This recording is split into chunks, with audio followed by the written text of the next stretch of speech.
सामने हिंदुस्तान यूनिलीवर जैसा बड़ा जायंट सर्फ और व्हील के साथ में खड़ा था। लेकिन फिर घड़ी ने ऐसा किया क्या कि ये आज इंडिया का one of the largest detergent brand बन गया। आखिर इस कंपनी ने कौन कौन से स्ट्रेटेजीज अपनाई और ये सफर कितना स्ट्रगल से भरा रहा, चलिए सब कुछ जानते हैं आज के इस वीडियो में। तो दोस्तों, अगर हम डिटर्जेंट की हिस्ट्री पर नजर डालें तो ग्लोबल लेवल पर इसकी शुरुआत वर्ल्ड वॉर 2 के टाइम पर ही हो गई थी, लेकिन तब यह इंडियंस की पहुंच से काफी दूर था। लेकिन फिर आजादी के 10 साल बाद यानी 1957 में स्वास्तिक ऑयल मिल्स नाम की एक कंपनी ने सिंथेटिक डिटर्जेंट बनाना शुरू किया और इस तरह से भारत में इसकी शुरुआत तो हो गई, लेकिन अब भी यह बहुत ही कम घरों में अपनी जगह बना पाया था। हालांकि 1959 में जब हिंदुस्तान यूनिलीवर ने इंडिया में अपना फेमस सर्फ एक्सेल लॉन्च किया, तब इसे बहुत ही तेजी से एडवर्टाइज किया गया, जिसके चलते अब लोगों के बीच में डिटर्जेंट पाउडर काफी तेजी से पॉपुलर होने लगा। लेकिन हाँ, अभी तक इंडिया की ज्यादातर जनसंख्या गरीब थी, इसीलिए सर्फ एक्सेल सिर्फ इलाइट क्लास की ही फैमिली को टारगेट करता था, क्योंकि इसके डिटर्जेंट इतने एक्सपेंसिव थे कि इसे मिडिल या लोअर मिडिल क्लास अफोर्ड नहीं कर पाते थे। और फिर इसी प्रॉब्लम को ही समझते हुए गुजरात के करसन भाई पटेल ने निर्मा डिटर्जेंट को लॉन्च किया था, जो कि कुछ ही डिकेड्स में इंडिया का सबसे ज्यादा बेचे जाने वाला डिटर्जेंट ब्रांड बन गया था। अब दोस्तों, निर्मा की यह सक्सेस स्टोरी कानपुर के मुरलीधर और बिमल कुमार ज्ञानचंदानी नाम के 2 भाइयों तक पहुंची और इससे वो काफी इंस्पायर हुए। उन्होंने सोचा कि क्यों ना अपने पिता के व्यापार को आगे बढ़ाया जाए, जो कि उस समय ग्लिसरीन से साबुन बनाने का काम किया करते थे। इसी सोच के ही साथ 1987 में कानपुर के शास्त्री नगर में रहने वाले इन दोनों भाइयों ने फजलगंज फायर स्टेशन के पास डिटर्जेंट की एक छोटी सी फैक्ट्री खोली, जिसे नाम दिया गया था श्री महादेव सोप इंडस्ट्री। और फिर इसी फैक्ट्री में ही बनाया गया सबसे पहला घड़ी डिटर्जेंट पाउडर।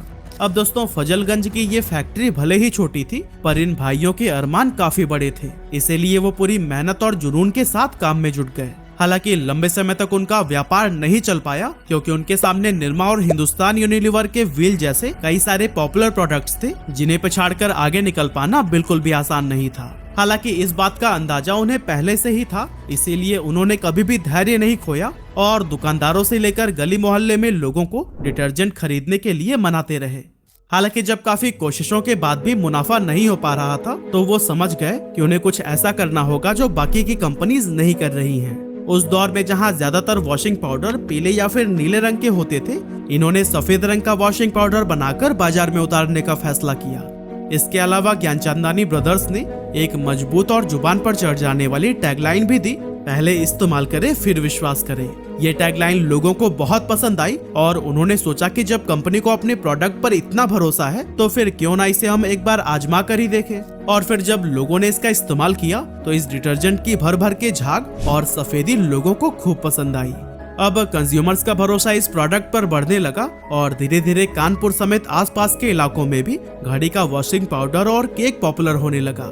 कानपुर में मिली सफलता के बाद इसके फाउंडर्स ने सोचा कि क्यों ना इसे पूरे यूपी में डिस्ट्रीब्यूट किया जाए, क्योंकि ऑब्वियसली यह इंडिया का सबसे बड़ा स्टेट जो है। आपको बताते चलें कि टोटल एफएमसीजी सेल्स का 17% कंट्रीब्यूशन सिर्फ यूपी से ही होता था। ऐसे में एक्सपेरिमेंट करने के लिए इससे अच्छी मार्केट तो कोई हो ही नहीं सकती थी। लेकिन दोस्तों, अच्छी होने के साथ साथ ये एक टफ मार्केट भी था, क्योंकि यहाँ डिमांड हाई होने की वजह से कंपटीशन भी बहुत ज्यादा था। ऐसे में घड़ी ने इस प्रॉब्लम से निपटने के लिए एक बहुत बड़ा स्टेप लिया, क्योंकि जहां बाकी कंपनीज अपने डिस्ट्रीब्यूटर्स को सिर्फ 6% तक का कमीशन दे रही थी, घड़ी ने इसे बढ़ाकर 9% देना शुरू कर दिया। अब ज्यादा कमीशन का असर ये हुआ कि दूसरी कंपनीज के प्रोडक्ट्स के मुकाबले डिस्ट्रीब्यूटर्स घड़ी को ज्यादा प्रेफर करने लगे, और यही वजह थी कि घड़ी की अवेलेबिलिटी और विजिबिलिटी मार्केट में बहुत ज्यादा बढ़ गई और अब ये गली मोहल्ले की हर छोटी से छोटी दुकान पर इजीली मिलने लगा था, जिससे कंपनी की सेल्स बहुत तेजी से बढ़ने लगी। लेकिन दोस्तों, ज्यादा कमीशन देने का मतलब यह भी था कि घड़ी को अब बहुत कम प्रॉफिट के साथ में अपना बिजनेस रन करना पड़ रहा था और इनके सामने लॉस में जाने का भी खतरा मंडराने लगा। और दोस्तों, इस तरह के प्रॉब्लम से ही निपटने के लिए उन्होंने खर्च में कई तरह की कटौती करनी शुरू कर दी। जैसे कि कंपनी ने ट्रांसपोर्टेशन कॉस्ट को कम करने के लिए हर 200 से 300 किलोमीटर की दूरी पर एक छोटी यूनिट या फिर डिपो बनाना शुरू कर दिया, जिससे न सिर्फ ट्रांसपोर्टेशन का खर्च कम हुआ, बल्कि लोगों तक प्रोडक्ट्स पहले के मुकाबले और भी जल्दी पहुंचने लगा। इस तरह से कुछ ही सालों में यूपी के अंदर घड़ी डिटर्जेंट सबसे ज्यादा पसंद किया जाने वाला ब्रांड बन गया। और फिर इस कामयाबी ने कंपनी को आसपास के राज्यों में भी एंटर करने को मोटिवेट किया, जिसके बाद से बिहार, मध्य प्रदेश और ऐसे ही यूपी से सटे कई स्टेट में घड़ी को बेचना शुरू किया गया। अब दोस्तों यूपी की वजह से मार्केट का पूरा आइडिया तो घड़ी डिटर्जेंट को लग ही गया था, इसीलिए धीरे धीरे दिल्ली और मुंबई जैसे बड़े शहरों में भी इसने पैर पसारने शुरू कर दिए और फिर घड़ी ने 2002 तक 500 करोड़ रुपए की सेल्स को अचीव कर लिया था, जो कि कंपनी के लिए बहुत बड़ी कामयाबी थी। इसके बाद से कंपनी ने और भी कई सारे प्रोडक्ट्स को बनाना शुरू कर दिया और ये एफएमसीजी मार्केट में अपनी प्रेजेंस को स्ट्रॉन्ग बनाने में लग गए। ज्ञानचंदानी ने अपनी सभी प्रोडक्ट्स को एक दूसरे के साथ इंटीग्रेट करने के लिए साल 2005 में श्री महादेव सोप इंडस्ट्री का नाम बदलकर रोहित सर्फेक्टेंट्स प्राइवेट लिमिटेड यानी कि RSPL कर दिया, ताकि इनके ऑपरेशंस को आसान बनाया जा सके। इसी दौरान कम इनोवेशंस और बदलते मार्केट ट्रेंड की वजह से निरमा धीरे धीरे अपनी पोजीशन खोता जा रहा था, जिसका भरपूर फायदा घड़ी को मिलने लगा और फिर घड़ी निरमा के मार्केट शेयर को कैप्चर करता चला गया। साथ ही घड़ी ने कई सारे और सेक्टर्स में भी अपने प्रोडक्ट्स लॉन्च किए, जैसे कि साल 2010 में RSPL ने हरिद्वार में एक यूनिट की शुरुआत की, जहां से hair oil, shampoo, toothpaste, moisturiser, shaving cream और लिक्विड हैंड वॉश की तरह नए नए प्रोडक्ट्स को मार्केट में उतारा गया। इसके नेक्स्ट ईयर यानी 2011 में घड़ी, व्हील और निरमा जैसे कई सारे ब्रांड्स को पीछे करते हुए इंडियन डिटर्जेंट मार्केट का लार्जेस्ट प्लेयर बन गया। लेकिन ये सब हुआ कैसे? क्या सिर्फ डिस्ट्रीब्यूटर्स को ज्यादा कमीशन देकर और व्हाइट डिटर्जेंट बनाकर कोई कंपनी इतने कम समय में इतना ज्यादा सफल हो सकती है? जवाब है बिल्कुल नहीं, क्योंकि घड़ी ने ऐसी कई सारे स्ट्रैटेजीज अपनाई जिन्होंने इसकी कामयाबी में बहुत अहम रोल निभाए हैं। सबसे पहले तो इसने कंज्यूमर्स के माइंड को समझा, जैसे कि इसके कस्टमर्स में ज्यादातर फीमेल हाउसवाइफ्स थी, जो कि ज्यादा झाग को अच्छी क्वालिटी से जोड़कर देखती थी और खूब ढेर सारा फॉर्म पाने के लिए एक्स्ट्रा डिटर्जेंट का इस्तेमाल किया करती थी।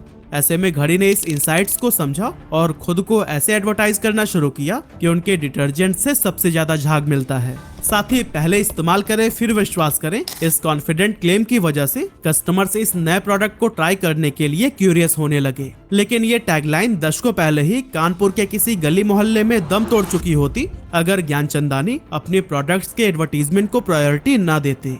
आज आप भले ही माधुरी दीक्षित और अमिताभ बच्चन जैसे बड़े बड़े सितारों को घड़ी का एडवर्टीजमेंट करते हुए देखते हैं, लेकिन शुरुआती दिनों में घड़ी खुद स्ट्रगल से गुजर रहा था और एक्सपेंसेस की कटौती करके सरवाइव करने की कोशिश में लगा हुआ था। ऐसे में बाकी ब्रांड्स की तरह वो ना तो किसी सुपरस्टार को ब्रांड एम्बेसडर बना सकता था और ना ही बहुत बड़े लेवल पर एड कैंपेन रन करने के लिए उसके पास पैसे मौजूद थे।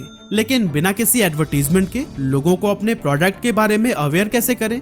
इसके लिए ज्ञानचंदानी ने एक बहुत ही स्मार्ट डिसीजन लिया। उन्होंने नॉर्थ इंडियन स्टेट्स में मेजर ट्रेन के एक्सटीरियर पर घड़ी का एडवर्टीजमेंट पेंट करा दिया, जैसे कि पुष्पक एक्सप्रेस और स्वर्ण जयंती एक्सप्रेस पर लगे इस एडवर्टीजमेंट को ही देख लीजिए। ट्रेन के एक्सटीरियर्स के अलावा अंदर डिब्बों में भी छोटे छोटे पोस्टर्स लगाए गए, जिससे कि ब्रांड विजिबिलिटी बहुत ज्यादा बढ़ गई। कंपनी का हमेशा से ही टारगेट था कि वो अपनी एड स्पेंड्स बहुत ही मिनिमल रखें और अपनी सेल्स का सिर्फ 2% ही एडवर्टाइजमेंट पर खर्च करें। और दोस्तों, इस स्ट्रैटेजी पर बने रहने के लिए घड़ी ने अपनी एडवर्टाइजिंग एक्टिविटीज को इन हाउस रखा, जिससे उन्हें एडवर्टाइजिंग एजेंसीज या फिर मिडिलमैन पर होने वाले एडिशनल खर्चों से छुटकारा मिल गया। इसके अलावा जब ज्ञानचंदानी अपने डिटर्जेंट ब्रांड की शुरुआत करना चाहते थे, तो फिर उस दौरान उन्होंने देखा कि सर्फ एक प्रीमियम और हाई प्राइस प्रोडक्ट था, जो कि मैक्सिमम लोगों की जेब पर भारी पड़ता था। वहीं दूसरी तरफ निरमा उन लोगों के लिए एक चीपर अल्टरनेटिव था, जो कि डिटर्जेंट तो यूज करना चाहते थे, लेकिन उसके लिए ज्यादा पैसे देने को तैयार नहीं थे। अब चूंकि सस्ता होने की वजह से काफी लोगों को यह लगने लगा था कि निरमा एक लो क्वालिटी प्रोडक्ट है। ऐसे में उन लोगों के लिए मार्केट में कोई ऑप्शन नहीं था जो कि निरमा से बेटर प्रोडक्ट तो चाहते थे, लेकिन साथ ही ये भी चाहते थे कि वो सर्फ के जितना एक्सपेंसिव ना हो। ऐसे में ज्ञानचंदानी ने इसी सेगमेंट में ही एंटर करने की सोची और अपने ब्रांड को निरमा से बेटर क्वालिटी अल्टरनेटिव के रूप में पोजीशन करना शुरू कर दिया। और दोस्तों, घड़ी का प्राइस रखने में भी कंपनी ने काफी चालाकी दिखाई और जहां निरमा सिर्फ 30 रुपए पर किलो के हिसाब से अपना डिटर्जेंट बेच रहा था, घड़ी ने 35 रुपए पर किलो पर बेचना शुरू कर दिया। हालांकि ये एक रिस्की फैसला भी था, क्योंकि निरमा घड़ी का सबसे बड़ा कॉम्पिटिटर और मार्केट लीडर था। ऐसे में ज्यादा कीमत के साथ उसे बीट करना कंपनी के लिए एक बहुत बड़ा चैलेंज बन गया। लेकिन घड़ी ने अपने प्रोडक्ट की क्वालिटी पर कॉन्फिडेंस रखा और अपने एडवर्टाइजिंग कैंपेन्स के थ्रू कंज्यूमर्स को इनकरेज करता रहा। और फिर धीरे धीरे लोगों में यह परसेप्शन बन गया कि घड़ी सस्ते में एक प्रीमियम प्रोडक्ट है। अब दोस्तों, जब कंपनी एक छोटी सी फैक्ट्री के साथ शुरू हुई थी, तब इसके फाउंडर्स को ये पता था कि इस समय उनके पास इतनी पूंजी नहीं थी कि वो अपने प्रोडक्ट को नेशनल लेवल पर डिस्ट्रीब्यूट कर सकें। इसीलिए उन्होंने बहुत छोटे गोल से शुरुआत की और सिर्फ कानपुर के मार्केट को टारगेट किया। अब जब कानपुर में ब्रांड सफल हो गया तो अपने होम स्टेट यानी कि उत्तर प्रदेश पर फोकस किया और फिर यहाँ पर मेरी सफलता के बाद कंपनी के पास इतने पैसे तो आ गए थे कि अगर वो चाहते तो फिर एग्रेसिव होकर दूर दराज के इलाकों में अपने प्रोडक्ट्स को डिस्ट्रीब्यूट कर सकते थे।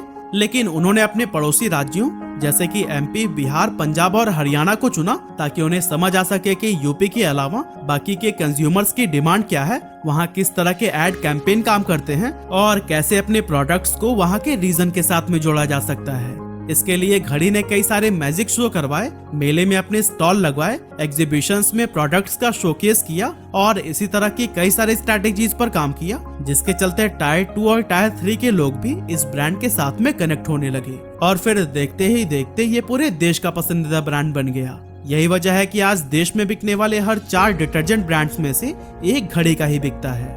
कंपनी का संचालन आज भी पूरी तरह से परिवार के ही हाथों में है। मुरली और बिमल ज्ञानचंदानी डेली ऑपरेशंस को हैंडल करते हैं, वहीं ब्रांड की मार्केटिंग बिमल के बेटे संभालते हैं और मुरली के बेटे भी कंपनी का एक खास हिस्सा हैं। लेकिन दोस्तों आपको बता दें कि इनका व्यापार डिटर्जेंट के अलावा डेयरी सेक्टर में भी बहुत मजबूती से फैला हुआ है और आप में से बहुत से लोग होंगे जो कि इनके डेयरी ब्रांड नमस्ते इंडिया के बारे में जरूर जानते होंगे।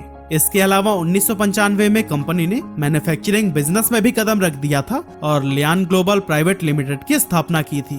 और दोस्तों ये वही लियान ग्लोबल के डिमांड और कंज्यूमर प्रेफरेंस को समझना भी बहुत जरूरी है, वरना ये भी निरमा की तरह पीछे छूट सकता है। इसके अलावा एक चीज और है जिस पर घड़ी को जरूर काम करना चाहिए और वो है इसका डिस्ट्रीब्यूशन नेटवर्क। अब आप सोच रहे होंगे कि आखिर इसमें क्या खराबी आ गई। असल में घड़ी एक डिटर्जेंट ब्रांड है, ये बात नॉर्थ साइड के कुछ स्टेट के लोग ही जानते हैं, जबकि साउथर्न स्टेट इससे अभी भी पूरी तरह से अनजान है। ऐसे में घड़ी को अपनी लेगेसी कायम रखने के लिए चाहिए कि वो अपना पैन इंडिया प्रेजेंस एस्टेब्लिश करे ताकि उसे और भी बड़ा कंज्यूमर बेस मिल पाए।